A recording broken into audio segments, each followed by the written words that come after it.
AudioJungle.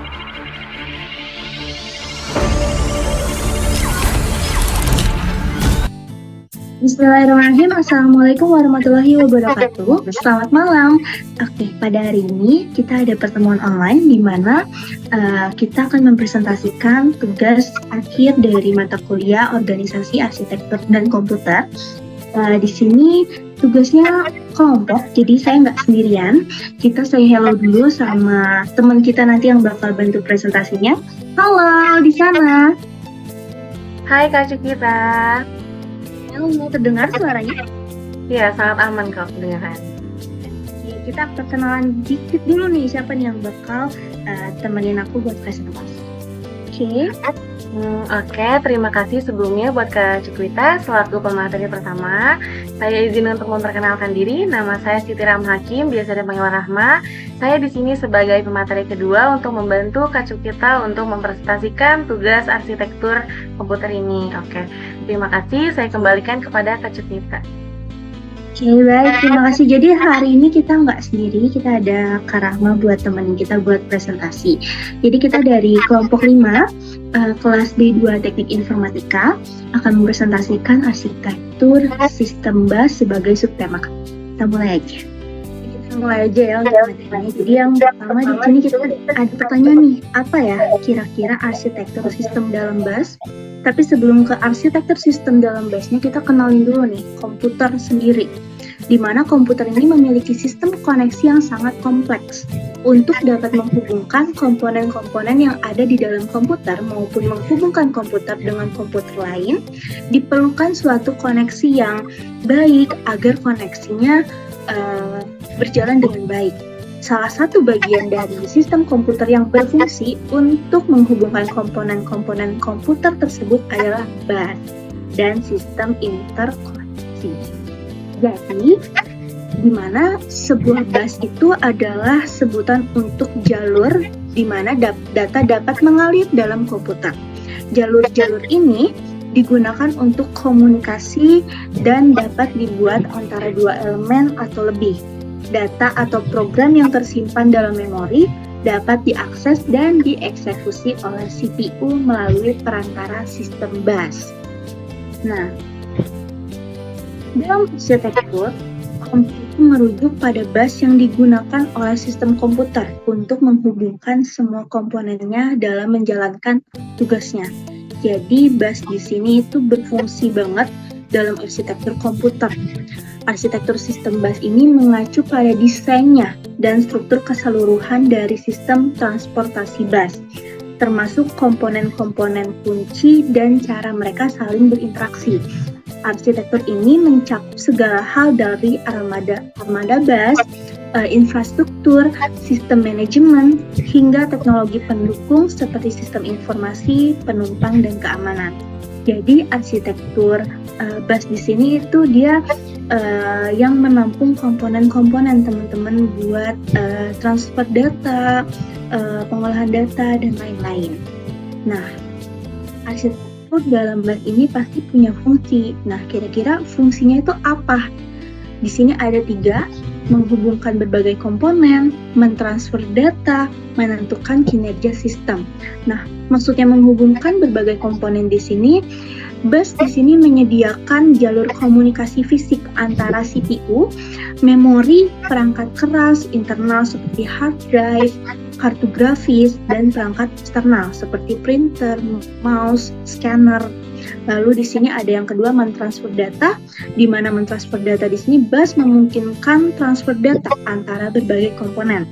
Data ini itu bisa berupa instruksi, data, atau sinyal kontrol. Nah, yang terakhir ada menentukan kinerja sistem.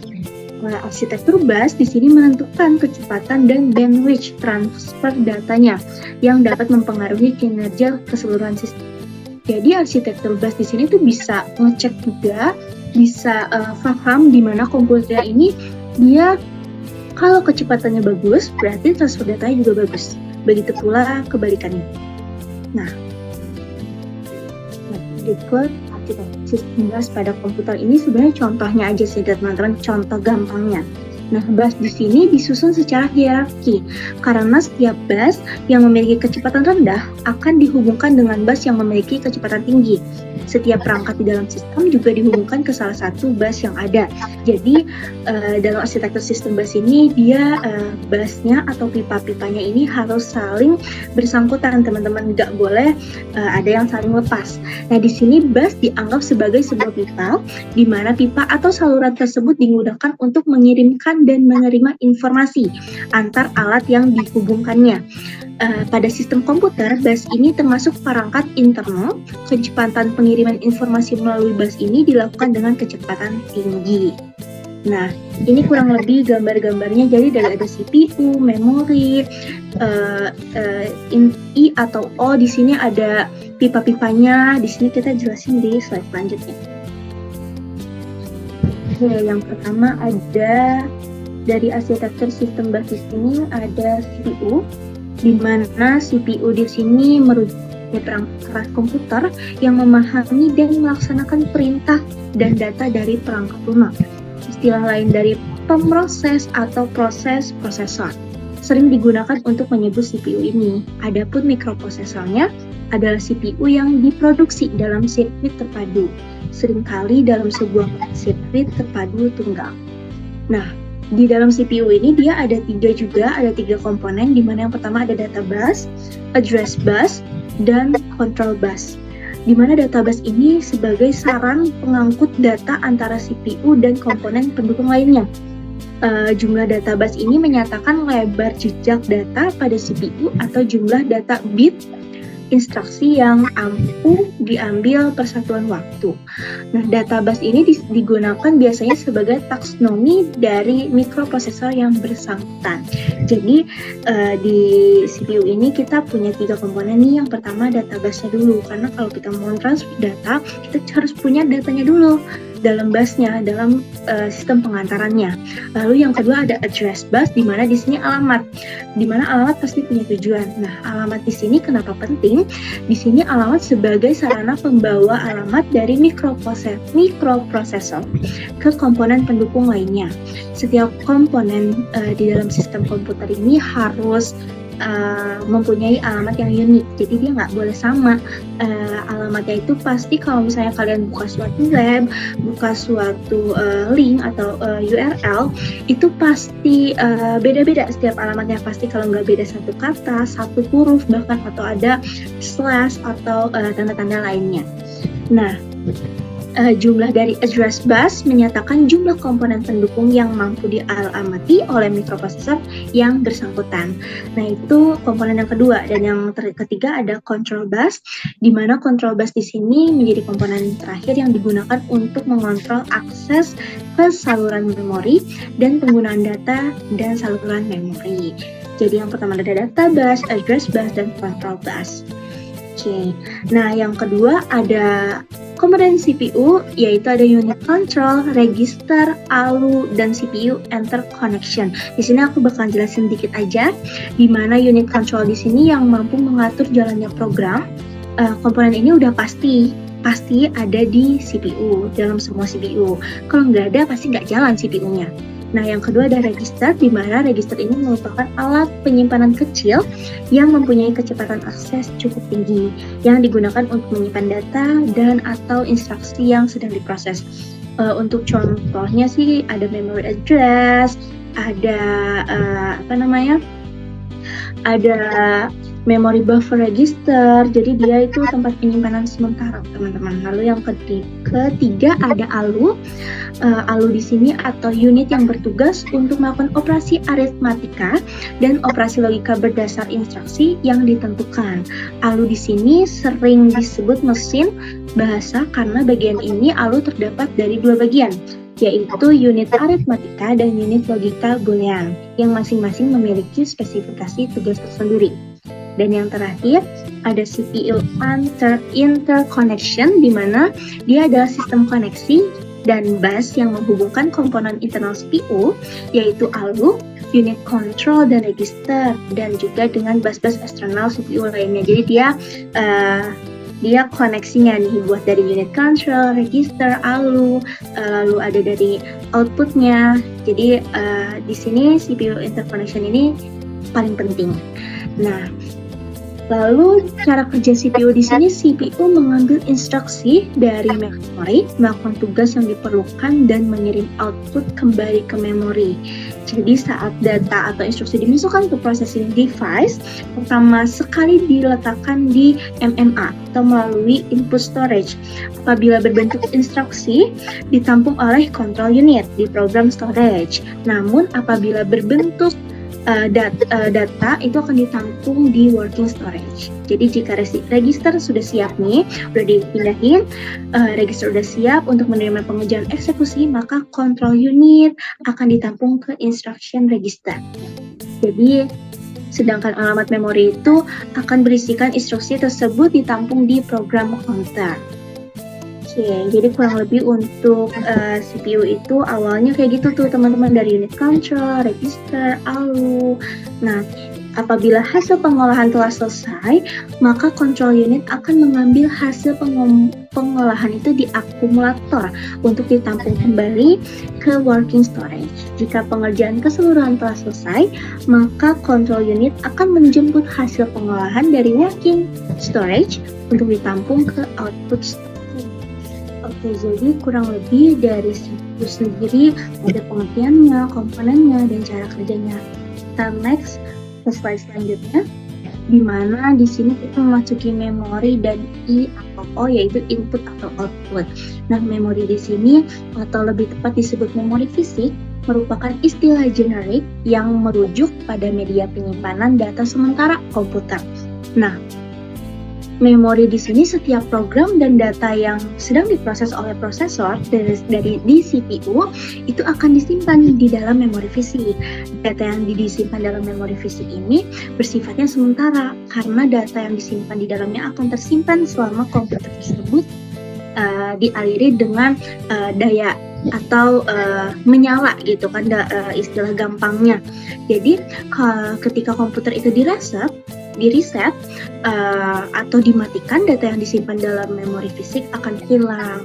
Oleh karena itu, sebelum kita mematikan komputer, alangkah baiknya semua data yang kita sudah proses itu kita pindahkan lagi ke disk atau semacam hard disk atau floppy disk, sehingga data tersebut dapat dibuka kembali di lain kesempatan. Jadi di memori ini dia cuma bersifat sementara, enggak berjangka waktu lama. Kita ada unit input atau output, di mana dia adalah bagian dari sistem mikroprosesor yang digunakan oleh mikroprosesor itu untuk berhubungan dengan dunia luar. Unit input ini adalah unit luar yang digunakan untuk memasukkan data dari luar ke dalam mikroprosesor ini. Contohnya, data yang berasal dari keyboard atau mouse, karena kan dia output ya sifatnya. Sementara unit output biasanya digunakan untuk menampilkan data dan menampilkan data atau dengan kata lain untuk menangkap data yang dikirimkan oleh mikroprosesor. Contohnya data yang akan ditampilkan pada layar monitor atau printer atau mungkin ada infocus. Nah, data bagian input ini dan juga keluaran ini atau input output ini juga memerlukan sinyal kontrol, antara lain untuk baca input atau output, dan untuk ditulis input atau output write atau IOW. Jadi yang tadi input atau output read atau IOR. Nah, ini input atau output write, jadi IOW. Jadi bedanya ada di R sama di W, ada di read sama di write-nya aja. Nah, itu kurang lebih materi pertama nih, materi pembuka yang udah aku share, presentasiin buat teman-teman. Mungkin teman-teman udah ada gambarannya. Nah, nanti kelanjutannya akan lebih dalam digali atau dipresentasikan oleh rekan saya. Gimana Kak Rahmat? Dari tadi udah ngantuk apa gimana nih? Oke, materinya bagus sih. Oke, for the next kita next aja teman-teman. Oke, terima kasih Kak Cukita atas materi-materi sebelumnya. Oke, dilanjut dengan saya Rahma selaku materi kedua. Oke, di sini aku bakal nerangin nih, apa sih jenis bus atau jenis transfer data. Nah, berdasarkan jenis busnya, bus dapat dibedakan menjadi bus yang khusus yang menyalurkan data tertentu, contohnya paket data saja atau alamat saja. Bisa juga jenis itu disebut dengan DKZ bus. Lalu, namun apabila bus yang dilalui informasi berbeda baik data, alamat, dan sinyal kontrol dengan mode multiplex data, maka bus ini disebut multiplexed bus. Lalu, kekurangan dari multiplex bus ini adalah hanya memerlukan saluran sedikit sehingga menghemat tempat, tapi kecepatan transfer data menurun dan diperlukan mekanisme kompleks untuk mengurai data yang telah dimultiplex. Sedangkan untuk DKZ bus merupakan kebalikan dari si multiplexed busnya tersendiri. Boleh ditolong di next. Oke, selanjutnya nih, banyak banget nih, ada 10 macam-macam bus utama dari sistem si komputer modern. Lalu yang pertama ada bus prosesor. Nah, bus prosesor ini merupakan bus tercepat dalam sistem dan menjadi bus yang inti dalam chipset dan motherboard. Nah, bus ini berjalan pada kecepatan 100 MHz, 133 MHz, 200 MHz, 266 MHz, 400 MHz, 533 MHz, 800 MHz, 1000 MHz, atau 1066 MHz. Nah, umumnya bus ini memiliki lebar jalur 64 bit, sehingga setiap detaknya ia mampu mentransfer sebesar 8 bit. Lalu yang kedua ada bus AGP. Nah, bus AGP ini adalah Accelerated Graphic Port, di mana bus ini merupakan bus yang didesain secara spesifik untuk kartu grafis. Nah, bus ini berjalan pada kecepatan 66 MHz atau mode AGP 1X. Lalu ada 133 MHz atau mode AGP 2X. Atau ada 533 MHz atau bisa disebut dengan mode AGP 8X. Pada lebar jalur 32 bit, kalau misalnya yang tadi bus prosesor 64 bit. Nah, kalau misalnya AGP ini maksimumnya 32 bit. Sehingga bandwidth maksimum yang dapat diraih adalah 2133 MB per second. Lalu nomor 3 ada PCI. Nah, PCI ini adalah singkatan dari Peripheral Component Interconnect atau bus PCI tidak tergantung prosesor dan berfungsi sebagai bus peripheral. Bus ini memiliki kinerja tinggi untuk sistem I/O berkecepatan yang sangat tinggi dibandingkan bus-bus yang sebelumnya. Nah, bus ini berjalan pada kecepatan 33 MHz dengan lebar jalur 32 bit, sama seperti dengan bus AGP. Lalu untuk yang keempat ada bus PCI yang X. Nah, untuk ini yang lebih express atau Peripheral Component Interconnect Express. Nah, bus ini merupakan perkembangan dari bus PCA yang sebelumnya.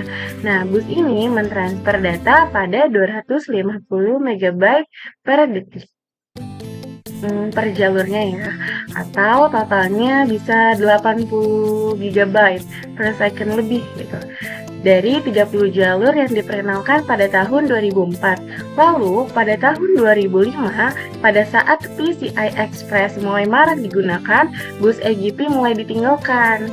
Lalu, yang kelima ada bus ISA atau singkatan dari Industri Standar Arsitektur. Nah, bus standar industri yang pertama kali diperkenalkan pada tahun 1981. Bus ini memiliki lebar data sebanyak 8 bit. 6 ada bus EISA atau singkatan dari Extended Industry Standard Architecture. Nah, bus ini adalah bus yang dirancang untuk meningkatkan kinerja bus ISA atau bus yang sebelumnya. Nah, bus ini memiliki lebar data 32 bit dengan kecepatan 8,33 MHz. Bus ini sangat compatible dengan bus ISA sehingga kartu eISA dapat dipasangkan di slot bus ISA atau bus yang sebelumnya. Lalu yang ketujuh ada bus MCA atau Micro Channel Architecture. Nah, bus ini dirancang oleh IBM untuk menggantikan bus ISA. Nah, bus ini juga memiliki lebar data 32 bit dan kecepatan 10 MHz. Bus MCA ini tidak kompatibel dengan bus ISA, sehingga kartu MCA hanya dipasangkan di slot MCA saja. Kalau misalnya tadi EASA ini bisa dipasangkan di slot bus yang kelima nih, tapi kalau misalnya untuk bus MCA ini hanya untuk MCA saja. Lalu untuk yang ke-8 ada bus SCSI atau Small Computer System Interface. Bus ini diperkenalkan oleh Macintosh pada tahun 1984. Nah, bus ini merupakan antarmuka standar untuk drive CD-ROM, peralatan audio, hard disk, atau perangkat penyimpanan eksternal yang berukuran besar. Terus yang ke-9 ada bus USB atau Universal Serial Bus. Nah, bus ini dikembangkan oleh 7 vendor komputer, yaitu ada Compaq, DAC, IBM, Intel, Microsoft, NEC, dan Northern Telecom. Nah, bus ini ditunjukkan bagi perangkat yang memiliki kecepatan rendah seperti keyboard, mouse, printer karena tidak akan efisien jika si perangkat berkecepatan rendah ini dipasangkan pada bus yang berkecepatan tinggi seperti PCI. Lalu yang terakhir ada bus 1994. Nah, bus ini mempunyai nama Firewire atau memiliki kecepatan yang sangat tinggi di atas SCA dan PCA. Nah, bus 1990 ini sangat cepat, murah, dan mudah untuk diimplementasikan. Bus ini tidak hanya populer perangkat komputer, tetapi juga perangkat elektronik seperti kamera digital, VCR, dan televisi. Oke, selanjutnya. Oke, for the next ada kelebihan dari arsitektur sistem bus. Nah, kelebihannya sendiri ada kesederhanaan. Nah, kesederhanaan yang dimaksud ini, arsitektur bus menggunakan konektor dan protokol yang standar yang memudahkan untuk menghubungkan dan mengintegrasikan berbagai komponen. Lalu, kelebihannya adalah fleksibel, karena satu bus dapat mendukung banyak banget perangkat yang memberikan fleksibilitas dalam konfigurasi perangkat keras. Lalu, dalam kelebihannya ini, si arsitektur sistem bus ini sangat hemat biaya. Kenapa hemat biaya? Karena si arsitektur bus mengurangi biaya keseluruhan sistem komputer dengan menggunakan jalur komunikasi bersama ke berbagai perangkat. Lalu ada kekurangannya nih, kalau ada kelebihan pasti selalu ada kekurangan. Nah, kekurangan dari arsitektur sistem bus ini yang pertama ada keterbatasan kinerja. Nah, karena keterbatasan kinerja ini, arsitektur bus bersama dapat mengakibatkan keterbatasan kinerja karena beberapa perangkat harus sangat bersaing nih untuk mendapatkan bandwidth yang lebih. Lalu, yang kedua, jarak yang sangat terbatas. Nah, jarak yang terbatas ini antar perangkat untuk menghubungkan nih, karena biasanya hanya dibatasi hingga beberapa meter atau beberapa kaki saja. Lalu, kekurangannya terakhir ada penskalaan kesulitan. Nah, penskalaan keseluruhan ini arsitektur bus dapat menjadi tantangan untuk penskalaan karena semakin banyak perangkat yang ditambahkan ke sistem yang dapat menyebabkan hambatan dari si kinerja sistem bus. Oke, sekian materi dari saya kembalikan kepada Kak Cukrita. Oke, baik. Terima kasih banyak, Kak Rahma. Jadi, sama-sama. Materi dari Kak Rahma ini udah jadi penghujung nih di presentasi kali ini. Nah, karena ini pertemuannya online nih, kita nggak bisa nih ada sesi tanya jawab. Jadi, mungkin kurang lebih itulah materi arsitektur sistem BAS dari kelompok kami. Mungkin ada sedikit kesimpulan atau sedikit gambaran awal lagi mungkin ya, di mana arsitektur sistem BAS itu adalah sebuah kerangka kerja yang mengatur bagaimana berbagai komponen dalam sistem komputer saling terhubung dan berkomunikasi melalui jalur data yang disebut dalam BAS. Nah, BAS ini diibaratkan jalan raya yang memungkinkan pertukaran data antar CPU, memori, perangkat lainnya, keras internal ataupun perangkat eksternal. Jadi kurang lebih itulah materi dari kelompok 5 kami. Kurang lebihnya mohon maaf. Semoga untuk presentasi kali ini berguna untuk teman-teman semuanya dan dapat memenuhi untuk penilaian UAS dari mata kuliah Organisasi Arsitektur Komputer. Mungkin ada kata-kata yang mau disampaikan lagi atau udah cukup aja nih kira-kira? Cukup aja ya, karena emang online juga nggak ada tanya jawab, jadi kayak kurang seru aja gitu ya. Ya, mungkin next time-nya kita bakal ketemu di lain waktu, offline tatap muka. Jadi mungkin dari aku, Syakwita Dalena Zuha, dan Kak Rahma, Siti Rahma Hakim, pamit undur diri. Terima kasih banyak. Wabillahi taufiq wal hidayah. Wassalamualaikum Assalamualaikum warahmatullahi wabarakatuh. Terima kasih.